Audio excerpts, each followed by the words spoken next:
Dalam kitab suci, Allah menyatakan bahwa Al-Masih akan datang untuk menjadi juru selamat dunia. Kehidupan Isa membuktikan sesungguhnya ia adalah seseorang yang diberitakan oleh para nabi. Nabi Yesaya memberitahukan bahwa seorang perawan akan mengandung dan melahirkan seorang anak laki-laki. Berabad-abad kemudian, kelahiran Isa merupakan penggenapan nubuatan tersebut.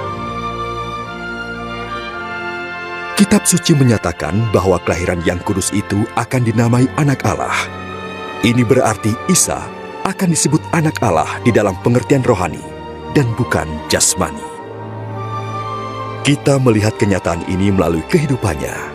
Ia menyembuhkan orang sakit, mengampuni dosa-dosa, membawa kembali orang kepada Allah, dan menjanjikan suatu tempat dalam kerajaan Allah yang kekal. Ia menyerahkan dirinya sebagai tebusan dosa dan bangkit lagi mengalahkan kematian. Semuanya sesuai dengan rencana Allah. Isa berkata, "Tidak seorang pun dapat mengambil hidupku daripadaku. Aku memberikannya menurut kehendakku sendiri." Kehidupan Isa tidak hanya menggenapi tulisan para nabi, tapi juga meneguhkan kebenaran firman Allah yang kudus. Para nabi menyatakan, "Firman Tuhan itu sempurna, firman-Mu kekal ya Tuhan."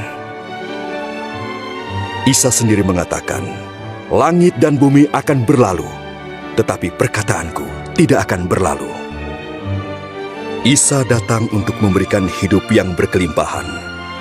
Akan tetapi ketika manusia tidak menaati Allah di Taman Eden, itu berarti manusia memilih jalannya sendiri, dan tindakan itu memisahkan dia dari Pencipta. Kitab suci menyatakan, semua orang telah berbuat dosa, dan upah dosa adalah maut. Ini berarti kematian rohani terpisah dari Allah selama-lamanya.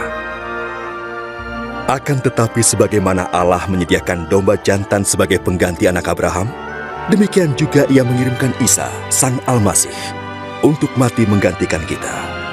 Kehidupan, kematian, dan kebangkitannya memulihkan hubungan antara Allah dengan semua orang yang percaya kepadanya.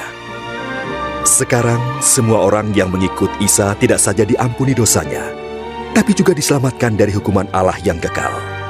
Mereka dijamin masuk surga dan tinggal bersamanya selama-lamanya. Adalah kehidupan ini serta pembebasan dari kesalahan dan kuasa dosa yang Isa tawarkan kepada setiap orang hari ini. Tawaran ini tidak berarti mengikuti suatu agama, tetapi memilih untuk beriman kepada Isa yang berkata, "Aku berdiri di muka pintu dan mengetok.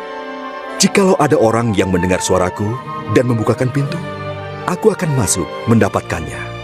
Ini berarti berbalik kepada Allah dan mempercayai Isa untuk masuk ke dalam kehidupan kita, mengampuni dosa-dosa, dan menjadikan kita pribadi yang sesuai dengan kehendak-Nya.